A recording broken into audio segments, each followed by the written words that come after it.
les gardes corps ñu ngi leen di ñaan bu kenn yéeg ci kaw podium bi attanul ñëpp podium bi dafa leen tuuti bu leen yéeg ci podium bi parce que podium bi attanu leen presse bi dañu leen di ñaan ngir yàlla ñoom tamit ngeen wàcc pour que ñi ñëpp ñu àndandoo def liggéey bi ñu ngi ñaan les leaders ñu ñëw ci kaw podium bi ñu ngi ñaan pour leader yi kese ñu yéeg ñu des ci ginnaaw ngir yàlla ñoom tamit ñu ko dee egg liggéey bi à côté monsieur le maire Aliou Sall ñu leen di xaar ci kaw podium bi léegi kon ñu taal ñu leen di xaar ci kaw podium bi ñu ngi ñaan yéen ñëpp ngeen nekk ci ñu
Merci beaucoup. Votre attention s'il vous plaît. Votre attention s'il vous plaît. Voilà, votre attention s'il vous plaît.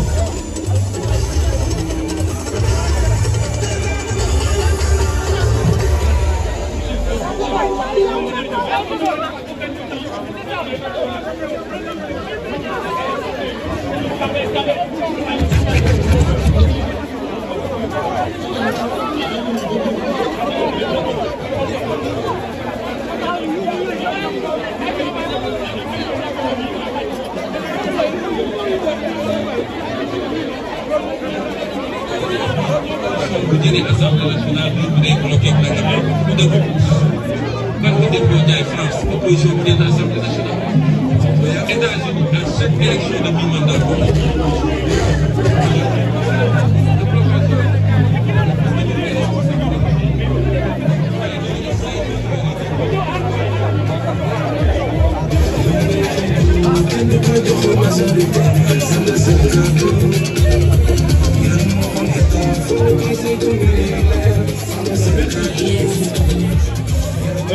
DJ, merci beaucoup. Nous allons donner la parole.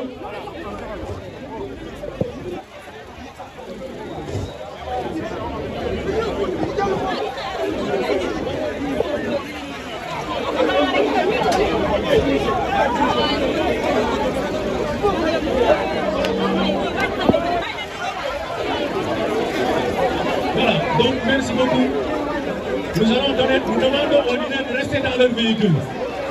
Nous demandons aux leaders de rester sur leur véhicule. Nous allons donner la parole. Nous allons donner la parole.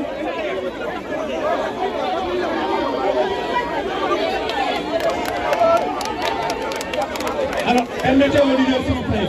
Uniquement les leaders sur le podium. Uniquement les leaders. Uniquement les leaders sur le podium. S'il vous plaît. Uniquement les leaders sur le podium, s'il vous plaît. Sécurité. Uniquement les leaders sur le podium, s'il vous plaît. Uniquement les leaders sur le podium. Voilà, merci beaucoup. Merci beaucoup à Mami Fall. Parmi les leaders, nous attendons rapidement les autres leaders.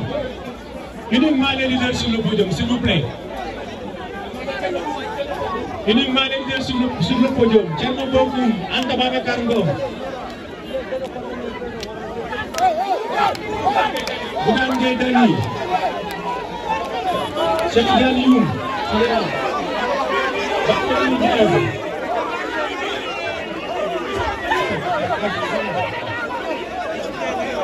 uniquement les leaders sur le podium, uniquement les leaders sur le podium, s'il vous plaît, merci à Thierno Diop d'être là. Oui, Bougane Gueye Dany, s'il vous plaît, oui. Merci beaucoup. Allez-y, monsieur. Voilà, merci beaucoup. Merci beaucoup à M. Barthélémy Diaz, tête de liste de la coalition Sàmm Sa Kàddu. Merci beaucoup. Merci beaucoup, merci. Seuls les leaders sur le podium, seuls les leaders sur le podium. Anta Babacar Ngom, s'il vous plaît. Anta Babacar Ngom. Anta Babacar Ngom, s'il vous plaît. Anta Babacar Ngom. Anta Babacar Ngom, s'il vous plaît. Anta Babacar Ngom, s'il vous plaît. Anta Babacar Ngom. Anta Babacar Ngom, s'il vous plaît. S'il vous plaît, Anta Babacar Ngom. Anta Babacar Ngom.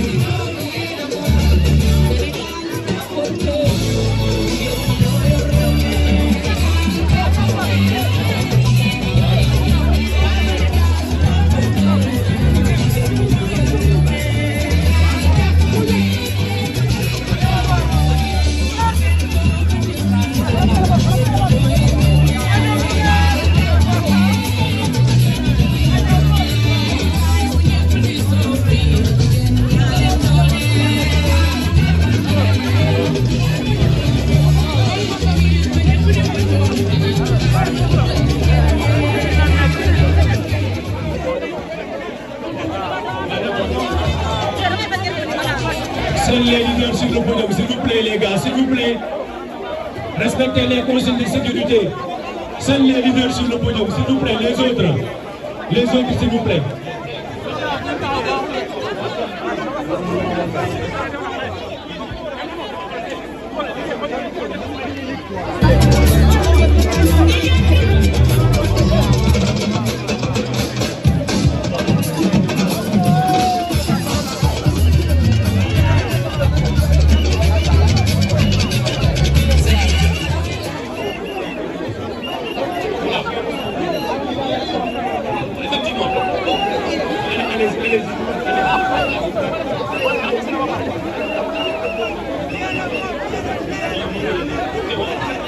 Merci beaucoup.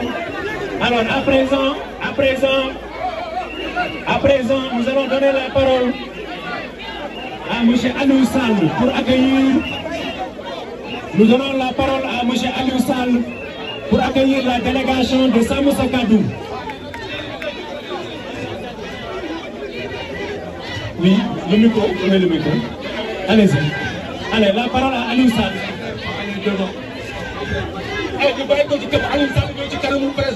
S'il vous plaît, laissez Aliou Sall devant la presse, s'il vous plaît. S'il vous plaît, comment exprimez-vous? Je voudrais... Alors...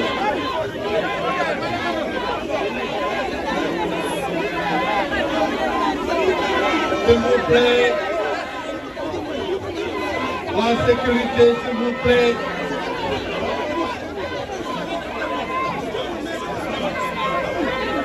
La sécurité, s'il vous plaît.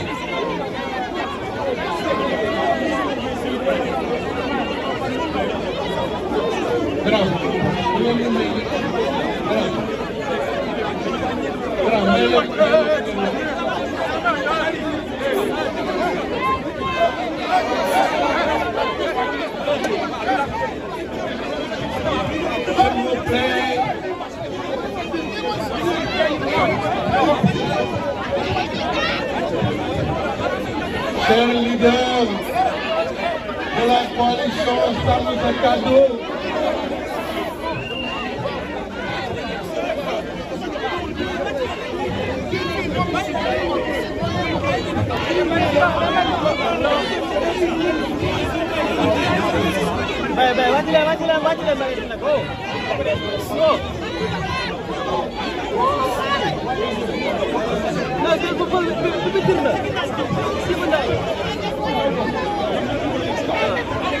chers leaders de la coalition Sàmm Sa Kàddu, j'ai le plaisir de vous souhaiter la bienvenue dans la ville de Guédiawaye, le département de Guédiawaye, qui est déjà acquise à l'opposition. Si le cortège était arrivé ici à 16 heures, vous auriez constaté que toutes les rues de la ville de Guédiawaye étaient remplies de monde pour vous fêter, pour vous rassurer et pour exprimer leur rejet catégorique à ce régime à peine né, à peine mourant. En très peu de mots, je voudrais, si le besoin en était, vous rassurer. Il y a en effet quelques bruits relatifs à une soi-disant perturbation au sein de l'intercoalition et plus particulièrement au sein de la coalition Takku Wallu. Vous êtes ici avec tous les partis qui composent la coalition Takku Wallu, avec en tête Madame le ministre Néné Fatoumata Tall, qui coordonne l'APR au niveau de Guédiawaye et qui elle-même est titulaire sur la liste départementale.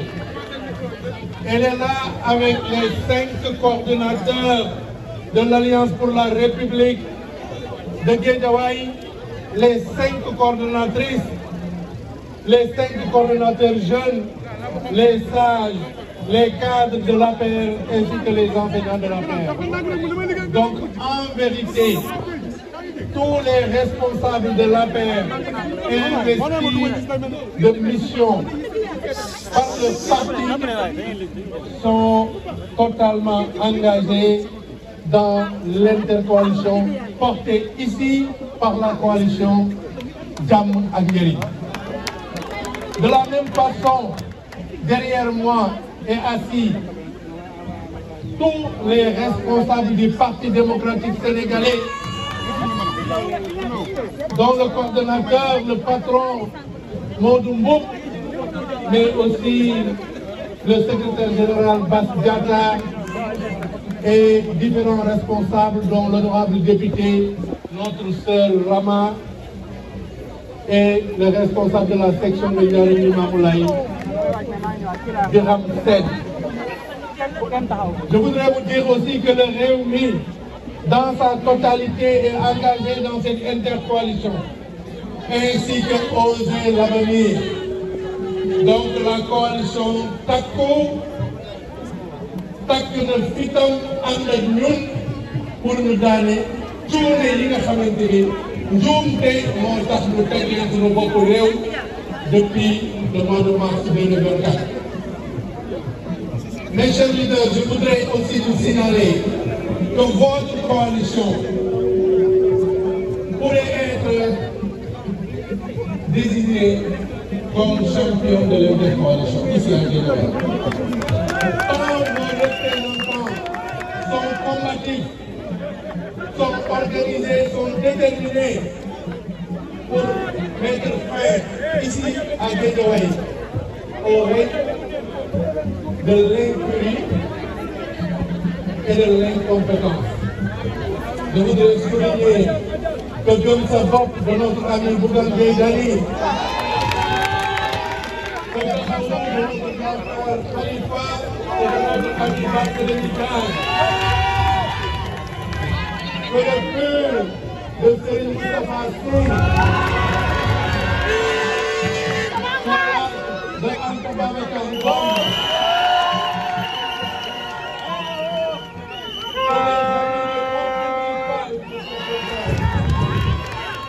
que les partisans de Thierno Bocoum, tous les partis de notre coalition sont engagés dans notre intercoalition sur la Guédiawaye. Chers leaders, On vous a attendu à 16h, mais on savait bien que vous ne pouviez pas aller jusqu'à ça.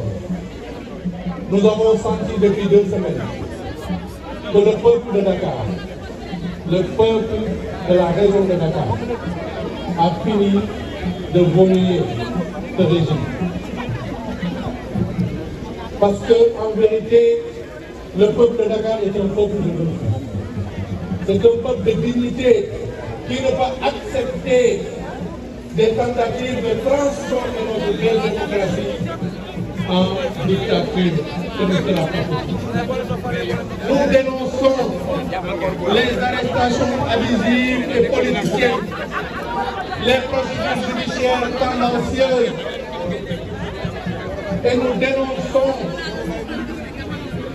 l'arrestation de notre ami et frère Lat Diop.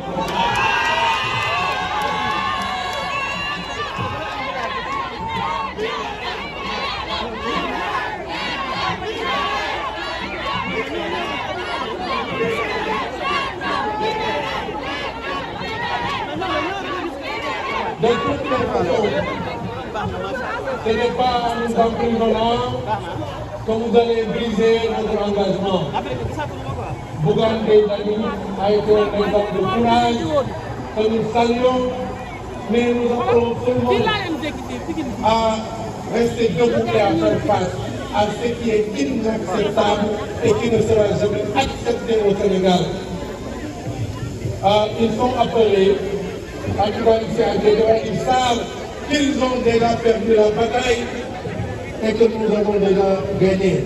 Et c'est pourquoi je dénonce que quelques responsables isolés de l'APR se mettent dans une position de collaboration avec le PASTEF en prenant leur distance avec les coalitions.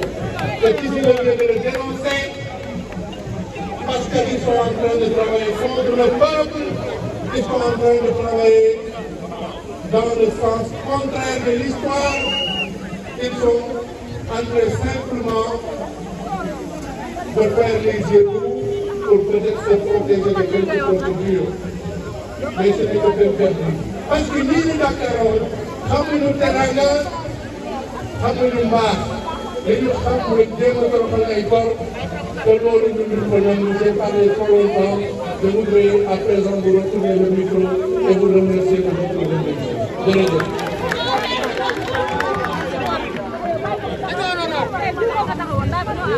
Merci beaucoup. Merci à M. Aliou Sall. À présent, nous allons donner la parole à M. Thierno Bocoum du mouvement Agir, membre de la coalition Sàmm Sa Kàddu.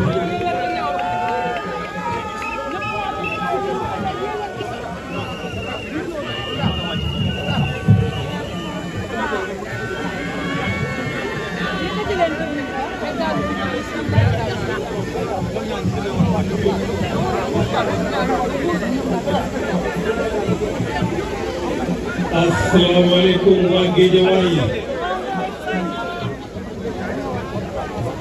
ñu ngi leen di nuyu di am mbégte lool ñëw tey ci Guédiawaye ñu ñëw nag ak délégation pour la coalition Sàmm Sa Kàddu ci délégation bi ñu am ay leaders yu fi teew ñu commencé par suñu tête de liste le maire de Dakar le grand maire de Dakar Barthélémy Diaz ñu ànd ak la Lionne la présidente Anta Babacar Ngom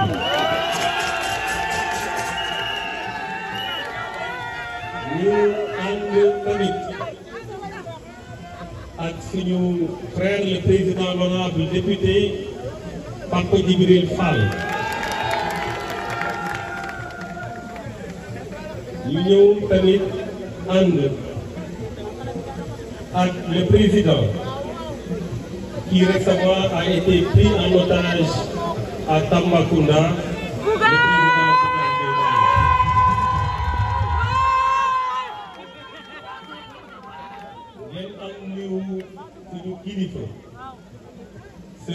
Moustapha Sy.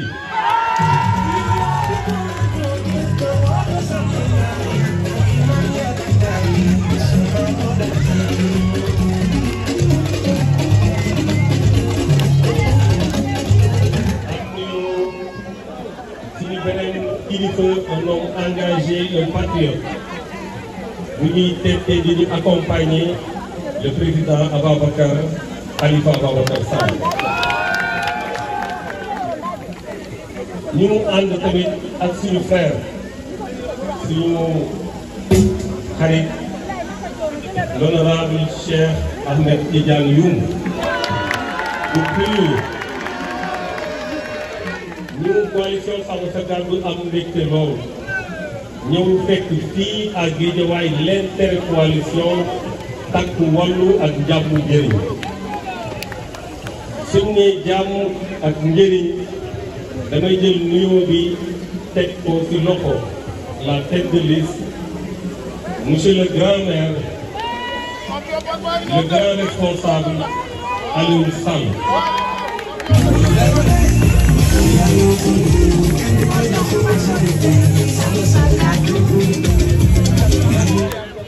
Si vous waxee la coalition Takku Wallu nag sans me tromper jàpp naa ne mën nañ teg nuyoo bi jox ko teg ko ci loxo madame le ministre Néné Fatoumata Tall.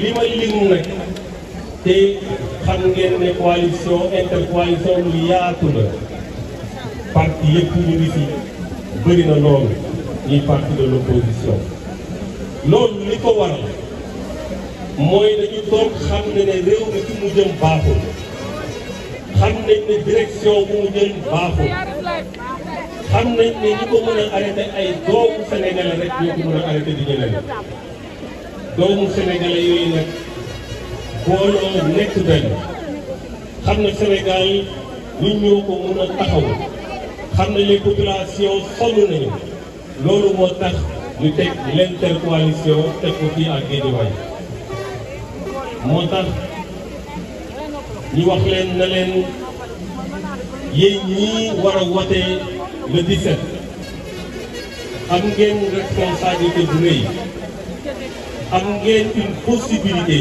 ngeen redresser situation bi ngeen redresser direction bi nga xam ne réew mi moom la jël cette possibilité là mooy donner une majorité forte à l'opposition et enclencher le processus de la cohabitation parce que soxla nañu ñun ñii booloo nekk benn ñu boole suñu xalaat boole suñu xam-xam ba situation bi fii mu toll ñu mun ko nag redresser ba sénégalais yi ñu nekk ci jàmm donc dafa am solo ngeen xam ñii xëccoo ak ñun soo leen di xool daanaka benn nit mooy def campagne dama leen di laaj ndax assemblée nationale benn député moo fay am assemblée nationale 165 députés gis ngeen leader yi toog fii yëpp nekk ci liste bi ay député lañu war a doon parce que dañu xalaat na ne lu ñu war a taxawal mooy programme boo xam ne majorité moo koy jàllale ak loo mën di am xel bu rafet soo amul majorité mënoo jàllal benn programme ci assemblée nationale moo tax lii ñu def muy intercoalition il faut population yi ñu xam ne moom moo mën a sauver le Sénégal loolu nag dafa laaj responsabilité bu rëy parce que dama koy waxaat ko ki nga xam ne dafa bañ a def déclaration de politique générale parce que jàpp na ne ñi fa nekk su waxee dinañ ko tontu wala su waxul lu jaaduwul ñu ne ko lu ko wax jaaduwul mu ne léegi dafa bëgg a créer benn daayira ci biir assemblée nationale jël ay nitam jël ay xaritam jël ay supporteram jël ay fansam dugal leen ci liste ne ñooñu la bëgg a yóbbu assemblée nationale pour ñu représenter le peuple sénégalais est-ce que loolu di ngeen ko d'accord loolu mënu leen ko d'accord parce que assemblée nationale moo war a contrôler l'action gouvernementale assemblée nationale moo war a voter les lois assemblée nationale moo war a évaluer les politiques publiques loolu da ngeen koy teg ñoo xam ne dañ am ci ñoom confiance te dinañ am taxawaay boo xamante ne taxawaay bu ma fekk la pour jàppale askan bi loolu nag mu leen di xaar le 17 incha allah fii ci Guédiawaye la liste jàmm ak njëriñ moom mooy dem pour intercoalition bi donc loolu bëgg naa ngeen xam ko jàpp mënuñu jeexal nag te mënoon nañ ko sax commencé te nuyu encouragé wuñu ñoo xamante ne ñu ngi soutenir suñu frère suñu xarit Lat Diop ñu xam rek ne ñun de jàpp nañu ak luy mënti am ci réew mi bëgg nañu reddition des comptes de waaye pas de règlement de compte loolu duñu ko nangu ci benn yoon donc mbokku Guédiawaye xam ngeen li ngeen war a def le 17 incha allah ñu leen di ñaan ngeen voté massivement pour la coalition jàmm ak njëriñ fexe ba l'opposition am une majorité écrasante ñu ngi leen di voté yi maa ngi leen di gërëm di leen sant di leen Merci beaucoup à Thierno Bocoum. On donne la parole à monsieur Pape Djibril Fall du mouvement des serviteurs. Sous vos applaudissements, s'il vous plaît. Pape Djibril Fall.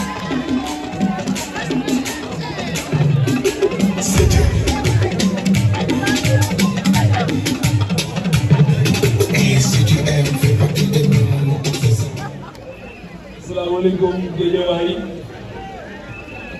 Salaamaaleykum jigéenu Guédiawaye, salaamaaleykum magu Guédiawaye, salaamaaleykum ndawi Guédiawaye ak kilifa yi ñu fi fekk yëpp. damay commencer rek suma kàddu rendre hommage soxna suma fekk ci assistance bi ma amoon chance bokk ak moom la 14e législature mu nekk koo xamante ni dundam yëpp daf ko jox Sénégal. dundam yëpp daf ko jox engagement patriotique dundam yëpp daf ko jox engagement citoyen et communautaire ba tey mu bokk nag bokk ak ay sëtam di ñu gunge di ñu éclairer. Je veux nommer madame la présidente l'honorable Aïda Sow Diawara. bu ñu toogee assemblée nationale gis ko muy dugg si loolu daf ñuy jox courage daf ñuy jox détermination dafay tax aussi ñun ndaw ñi ñu gën a dëgëral suñu taxawaay bu baax. xam ne nous avons l'obligation ñu dalal ñoom seen xel ba pare daal di dundalaat yéen seen yaakaar yéen ndaw ñi dalal xelu mag ñi dundal yaakaaru ndaw ñi di rendre hommage aussi les dames ici présentes parce que action politique bu ñu mën di mener te jigéen ñi ànduñu ci c'est voué à l'échec loolu moo tax maa ngi saluer la présence des dames. su ma si tuddee madame la ministre ne den Fatoumata Sall Gaye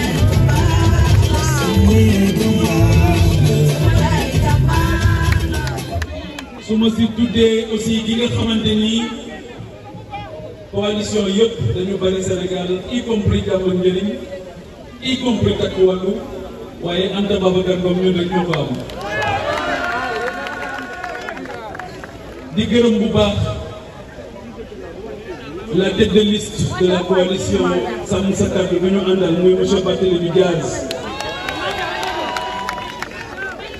di gërëm le président Bougane Gueye Dany le président Thierno Bocoum le président Khalifa Ababacar Sall Serigne Cheikh Serigne Moustapha Sy Al Maktoum représenté par Cheikh Ahmed Tidiane Youm li tax ma leen di gërëm ñoom ngir engagement bi ñu am mooy dama am chance di yendu ak ñoom guddi ak bëccëg gis comment ils font preuve de dépassement dans ce contexte pour aujourd'hui intercoalition bi mën a am te li nekk ci ñoom moom moo nekk ci waa Takku Wallu moo nekk ci waa Jàmm ak Njëriñ loolu su mënee am la pertinence moom mooy dañ ñëpp dañu sentir la gravité du moment jamono bi lëndëm na jamono bi jaxasoo na sénégalais juróom-ñaari weer yi ci guddi gu bët setagul la ñu nekk loolu nag sunu borom jox nañu une opportunité pour ñu corriger ko le 17 novembre kon le 17 novembre li ngeen gis ci mbooloo bii ci leader yi ñu bàyyi ko li ngeen gis ci ñu accepté terre et ego li ngeen gis ci ñu accepté bàyyi lépp ngir loolu dafa am lu tax mooy askanu Sénégal mooy dimbali ko mooy corriger li nga xamante ni moom moo am le 24 mars 2024. ñu ñëw nag fekk fi ki nga xamante ni tey c'est un ami, c'est un frère, un brillant politicien, un homme politique achevé boo xamante ni yaakaar naa ne waa Guédiawaye rëccu nañu lool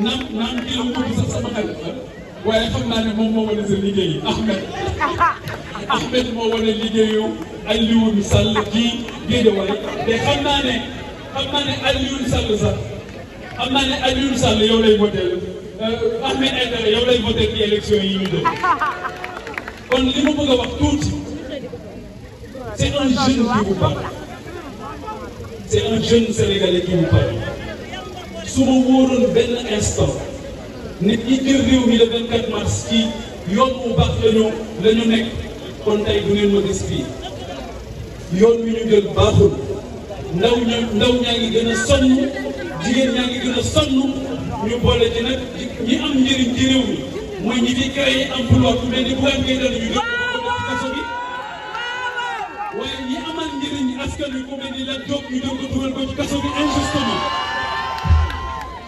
kon on a l'opportunité de corriger yemuñu ci ñu jël ca palais ba dugal fa koo xamante ni tey li naar bu ndaw bi wax ci naar bu mag bi la ko déggee Guédiawaye turux yi rek ñoom ñoo fi nekk mooy tarixa yi soo nekkul waa kër Cheikh Ahmed Tidiane Chérif waa kër Cheikh Ahmadou Bamba soo nekkul waa kër Cheikh Ahmadou Bamba waa kër Seydina Limamou Laye soo nekkul waa kër Seydina Limamou Laye waa kër Seydi Hadji Malick la soo nekkul waa kër Seydi Hadji Malick waa kër Bokkunte Ndiassane nga wala nga nekk waa kër Ahmadou Ndak Seck Serigne Ahmadou Ndak Seck wala nga bokk fenn ci turux yi ci biir Sénégal wala nga nekk waa kër El Hadji Omar Foutiyou Tall wala nga bokk ci clergé bi Cheikh Oumar Diagne bi nekk ci biir palais ba ñooñu ñëpp la offensé yooyu ñu ci yàbbiwuñu ci bi commissaire Cheikhna Keita waxee lu leen naqari dañ ko jël dugal ci kaso bi Ahmed Suzanne Camara wax lu leen naqari ñu jël ko dugal ko ci kaso bi ñu ne Ousmane Sonko war na bénéficier wu article 80 appliquer simplement un pouvoir dérivé waaye mag ñi nga xam ñooy gëstaayu réew mi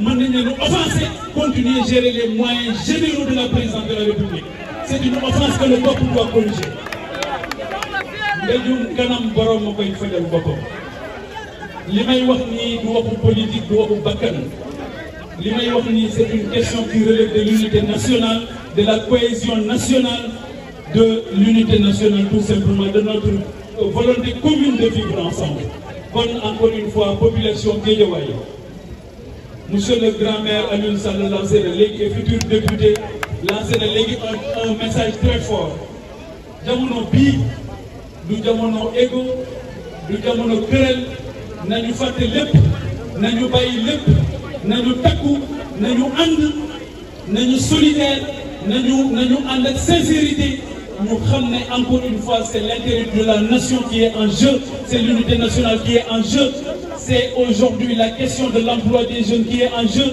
c'est la question de l'autonomisation des femmes qui est en jeu c'est la question de la préservation de l'unité nationale et de la préservation de notre patrimoine culturel et culturel qui est en jeu. Donc il faut voter largement l'opposition et à Guédiawaye il faut voter un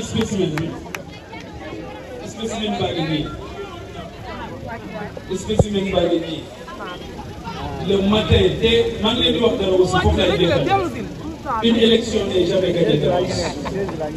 Les jeunes, les femmes continuer de grâce le travail de terre nañu continuer liggéey bi Néné Fatoumata nañu continuer liggéey bi këroo kër quartier par quartier tey débat par tey débat naanukaayu ataay comme léegi ba tey ñoom juróom-ñaari weer yi naanukaayu ataay gën naa yokku ndax kenn amut liggéey ñi jotoon am liggéey sax ñoo ngi chômé ñu continuer dem ci grand place yi nañu dem fépp nañu wax ak ñëpp pour permettre le 17 ñu mën a corriger li fi am.